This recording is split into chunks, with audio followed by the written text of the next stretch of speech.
দেখলাম ফারুকি ধরিছে বিএনপির পোলাপাইন, কেন ওয়াসিমের ছবি ড্রোন শোতে দেখায় নাই।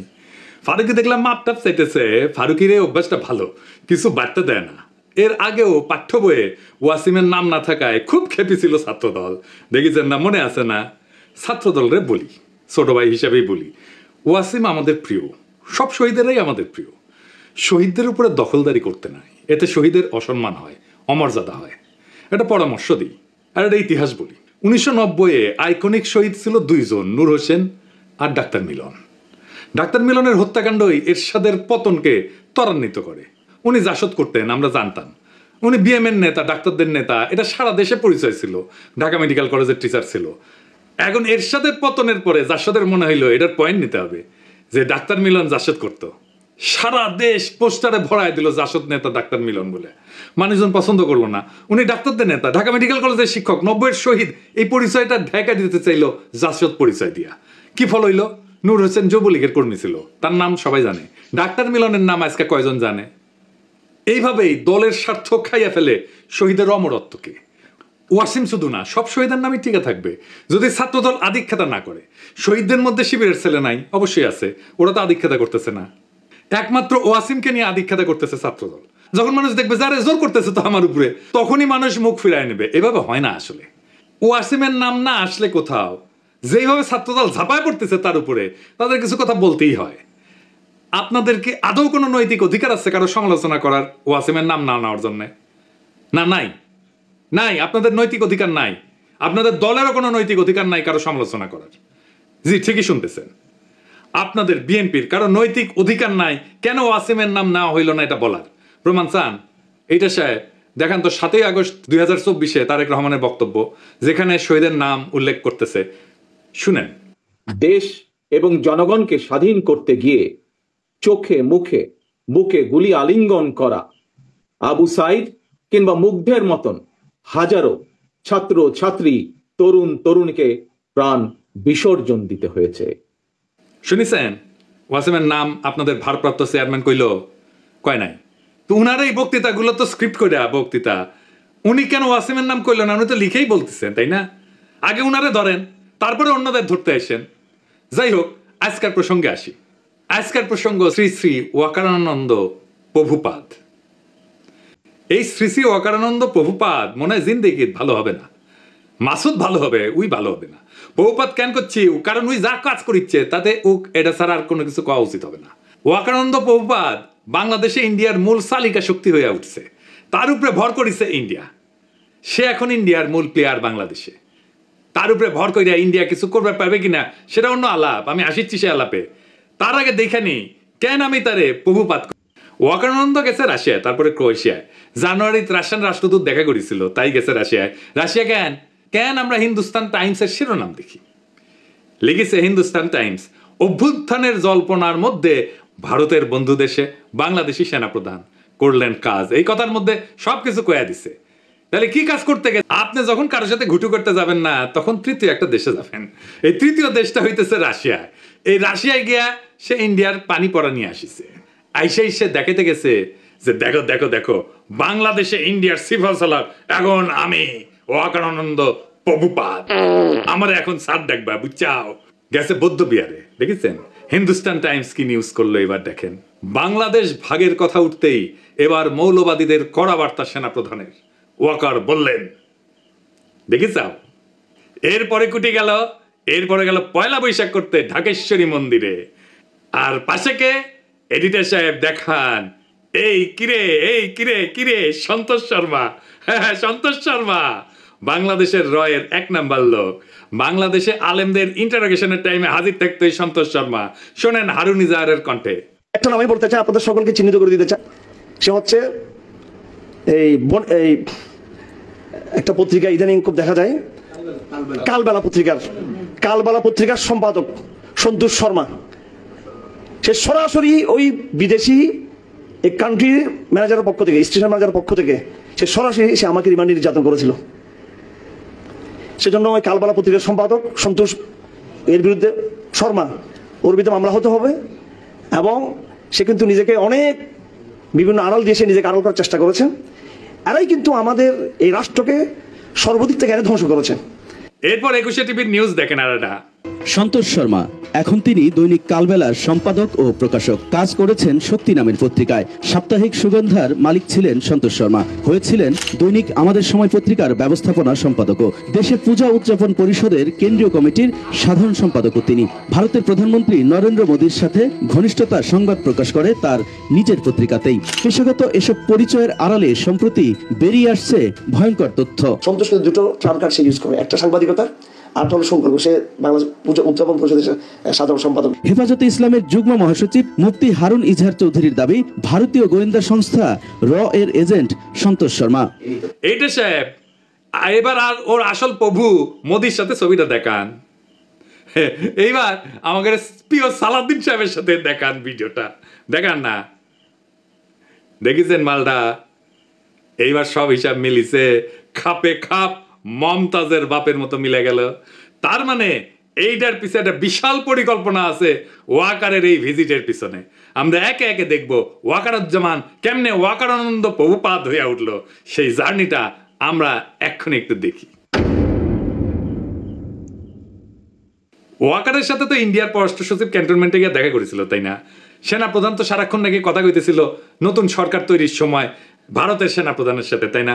ভারতের সেনাপ্রধানই কয়ে দিছে, as of today, firstly, there is no vulnerability from any side. I am in touch with the chief of Bangladesh during the time of when this changeover took place. I was in constant touch with him, and even thereafter, in November 24, we had a video conference also. When we talk about the relationship we should talk about when there is an elected government. So as of now, the relationship is with the military is well and perfect. তারপর আয়নাগর ভিজিটে বাধা দিছে, তাই না? 600-র বেশি আওয়ামী লীগ দাগিদেরকে ক্যান্টনমেন্টে আশ্রয় দিছে, তারপরে পলায় যেতে সাহায্য করছে। লেফটেন্যান্ট জেনারেল মুজিবকে ক্যান্টনমেন্টে অন্তরীণ অবস্থায় পলায় যেতে সাহায্য করছে। বিডিআর হত্যাকাণ্ডের বিচার আর করা যাবে না কইছে না? এই বর্বরতা কোনো সেনা সদস্য করেনি, সম্পূর্ণটাই তদানীন্তন বিজিবি সদস্য দ্বারা সংঘটিত। Full stop. এখানে কোনো ইফ এবং বাট নাই। আয়নাগরের সব এভিডেন্স নষ্ট করেছে ক্যান্টনমেন্টের মধ্যে। রাজনৈতিক দলগুলোর ডেকে নিয়ে ঘুটু করেছে, তারপর আঙ্গুল উঁচায় শশাইতে গেছে, সারা দেশের মানুষের ঠাপ খেয়ে টানছে। হাসনাতরেও ধরতে গেছিল, পাবলিকের দিছে ঠাপ, হটিছে পিছে।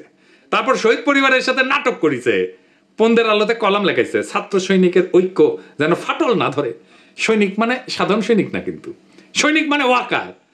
তারপরে সার্জিসটা ম্যানেজ করেছে ওয়াকার, তারে দিয়ে বিবৃতি দেওয়াইছে। তাই সার্জিসটা নিয়ে একটা কথা কওয়া দরকার। অনেকেই কইছে, আমি কিছু কই নাই, এখন একটু কই আর কি। সার্জিসের কথাবার্তা শুনে আমি শিওর ওয়াকারের সাথে ওরা একটা গুটু হয়েছে।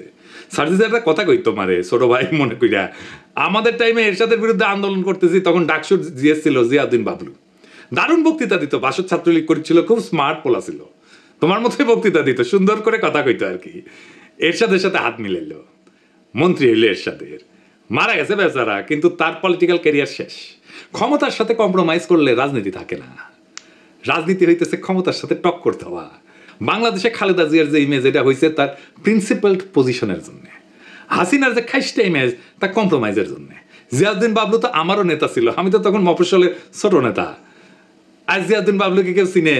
ওই সময়ের কত নেতা আছে না, কত নেতা ছিল, তো আমার যেটুকু পরিচিত হয়েছে সেটুকু পরিচিত তো তাদের নাই। অথচ আমি তো তখন মফস্বলে কর্মী ছিলাম, তাই না? রাজনীতি একটা অনেক লম্বা পথ। এইখানে এই বয়সে কম্প্রোমাইজ করে ফেললে হয়তো এমপি হবা দুই একবার, তারও বেশি হইতে পারো, মন্ত্রী হয়তো হবা, তারপর জিয়াউদ্দিন বাবলু হয়ে যাবে। হাসনাত মন্ত্রী এমপি হইতে পারবে কিনা জানি না, কিন্তু বাংলাদেশের নেতা হবে, আগামীর বাংলাদেশের নেতা হবে, যদি তার ইমেজটা এইভাবে ধরে রাখতে পারে। মার্চ ফর গাজায় হাসনাত যে মিছিল করিচ্ছেন না, ওর পাশের জায়গাটা তো তোমার হইতে পারতো সার্জিস, হয় নাই? ওই জায়গাটা রাজনীতির। আর ওয়াকারানন্দ প্রভুপাদের সাথে যে কোনো কথাবার্তা নেগোসিয়েশন সব প্রাসাদ ষড়যন্ত্র, ওইখানে রাজনীতি থাকে না। যাই হোক, এই যে ওয়াকার এইসব করিচ্ছে, কেন করিচ্ছে, কিভাবে শুরু হইল এটা? বিক্রম মিশ্র এসে তার সাথে মিটিং করলো। আসছিল বিক্রম মিশ্র বাংলাদেশে, তারপরে হাওয়া, ওর খোঁজ পাওয়া যাচ্ছে না কয়েক ঘন্টা। তারপরে দেখা গেল ওয়াকারের সাথে মিটিং করেছে, এবং এই মিটিং কোনো শিডিউলে করা মিটিং না, কোনো আগে থেকে ঠিক করা মিটিং না, হুট করে মিটিংটা কইরা চলে গেল। তারপরে খালেদা জিয়ার সাথে দেখা করলো ওয়াকার। এটাই হইতেছে মূল খেলা ঘোরানোর ইভেন্ট। এইখানেই ওয়াকার, বিএনপি আর ইন্ডিয়া তিনজন এক লাইনে আসে। ওয়াকার হইয়া ওঠে বাংলাদেশে ইন্ডিয়ার পিভট। মানে সাইকেলের চাকা দেখেছেন না তো, সাইকেলের চাকা স্পোক গুলা যে লেগে থাকে যে মাঝখানে ওই যে ইয়ের কাছে, ওই গল্লিয়ার কাছে, ওটাই হইতেছে পিভট, বুঝছাও? তো বিএনপি তো এইটা পিভট হয়ে উঠছে ওয়াকার। বিএনপি ৭২-এর সংবিধান, মুক্তিযুদ্ধের চেতনার, অসাম্প্রদায়িকতার, আওয়ামী লীগ ন্যারেটিভ গুলো বলতে শুরু করছে না তারপর থেকে। তারপরে ওয়াকারের পৌরুষ জায়গা ওঠে, সে হারকুলিস হইতেছে, রাওয়া ক্লাবে আঙ্গুল উঁচায় দাবরানি দেওয়ার চেষ্টা করে। ওই দাবরানি আমি একা দাঁড়ায় চ্যালেঞ্জ করেছিলাম। আমি বলেছিলাম ওই আঙ্গুল আমরা চিনি, নামায় কথা বলো ওয়াকার। তারপরে তো হাসনাতের ঘটনা ঘটলো। আমরা যখন পাল্টা দাবরানি দিলাম তখন তারেক রহমান ওয়াকারের পিছে দাঁড়াইলো, বলল সেনাবাহিনীকে বিতর্কিত করার চেষ্টা হচ্ছে। ওয়াকার কি সেনাবাহিনী নাকি একজন ব্যক্তি? তারেক রহমানের ওয়াকারকে কেন সেভ করতে নামতে হইল? ওয়াকার তো নিজেই বিতর্কিত কাজ করতেছে, একটা দুইটা না, অসংখ্য রইল। বলল সেনাবাহিনীকে বিতর্কিত করার চেষ্টা হচ্ছে। ওয়াকার কি সেনাবাহিনী নাকি একজন ব্যক্তি? তারেক রহমানের ওয়াকারকে কেন সেভ করতে নামতে হইল? ওয়াকার তো নিজেই বিতর্কিত কাজ করতেছে, একটা দুইটা না, অসংখ্য। বিক্রম মিশ্র হাওয়া হয়ে গেল কয়েক ঘন্টার জন্য, তারপরে জানা গেল ওয়াকারের সাথে মিটিং। একটা রেসপন্সিবল রাজনৈতিক দল হিসেবে তো তারেক রহমানের ওয়াকারকে প্রশ্ন করা উচিত ছিল, বিক্রম মিশ্রের সাথে কি আলাপ, কি কথা তাহার শোনে। এই মিটিং তো শিডিউলের বাইরে ছিল। শয়তানির পর শয়তানি করে যাবে, কিছু কওয়া যাবে না, বললেই সেটা সেনাবাহিনীর বিতর্কিত করার চেষ্টা হবে। বাহ, খুব মজা। আমি যার আমি করবো, আমাকে কেউ কিছু কইতে পারবে না। কি চমৎকার ইন্ডেমনিটি। যাই হোক, ওয়াকারকে দিয়া ইন্ডিয়া কি অ্যাচিভ করে? প্রথম, হাসিনার বিচার যেন বন্ধ করতে পারে। ২ নাম্বার, আওয়ামী লীগকে যেন নির্বাচন করতে দেওয়া হয়, সেজন্য ওয়াকার ইনক্লুসিভ নির্বাচনের কথা কয়। ৩ নাম্বার, আওয়ামী লীগ যেন পুনর্বাসিত হয়।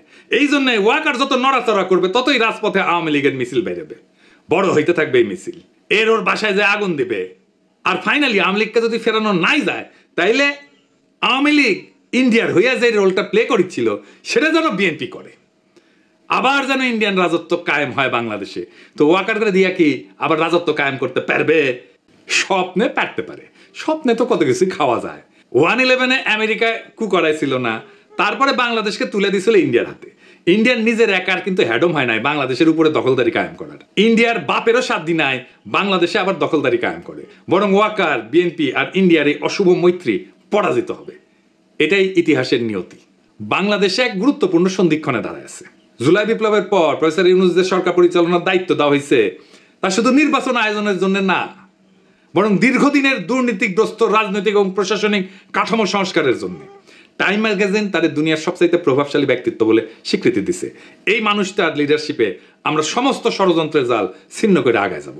এই সময়টা একটা বিরল সুযোগ আমাদের রাষ্ট্রকে পুনর্গঠন করার। কিন্তু এই রাজনৈতিক দলগুলা প্রয়োজনে সময় দিচ্ছে না, সাহায্য করতেছে না, তড়িঘড়ি করে নির্বাচন নির্বাচন নির্বাচন কইরা মাথা খারাপ করে দিছে। এই তড়িঘড়ি নির্বাচন করলে আগের যে সিস্টেম ছিল সেটাই থাকবে, কিছুই বদলাবে না।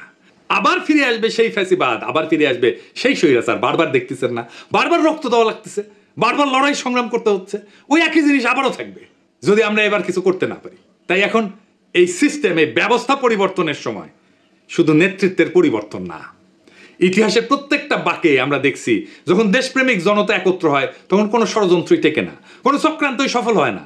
ওয়াকার, বিএনপি বা ইন্ডিয়া যেই হোক, যদি তারা জাতির স্বপ্ন, শহীদের আত্মত্যাগ আর জনগণের আশা আকাঙ্ক্ষার সাথে সংঘাতে আসে, তাহলে ইতিহাস তাদের জায়গা করে দেবে ব্যর্থতা আর তিরস্কারের পাতায়। সামনে অন্ধকার আছে, কিন্তু আলোও কাছেই। প্রয়োজন শুধু দিক ঠিক করা আর পা বাড়ানো। আমরা অবিচলভাবে সেই পথে আগায় যাব, কেউ আমাদের রুখতে পারবে না। নতুন বাংলাদেশ আমরা গড়বই, দ্বিতীয় স্বাধীনতাকে আমরা পরাজিত হতে